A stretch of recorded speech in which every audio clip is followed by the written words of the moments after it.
How to transfer crypto from Bitget to Bitget wallet. Now, first of all, as you can see here, make sure to log into your account in Bitget.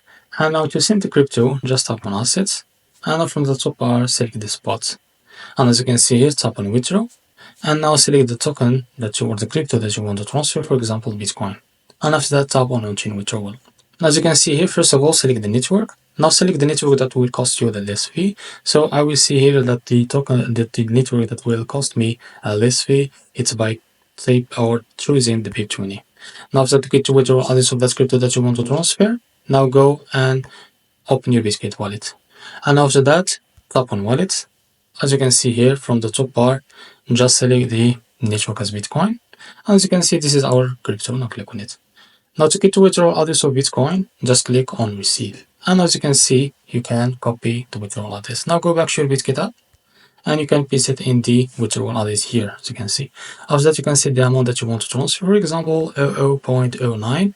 And as you can see, tap on withdraw and you will be able to receive your Bitcoin or your crypto that you want to transfer to your Bitget wallet. So this is how to transfer crypto from Bitget to Bitget wallet. If you found this video helpful, please like and subscribe to the next video.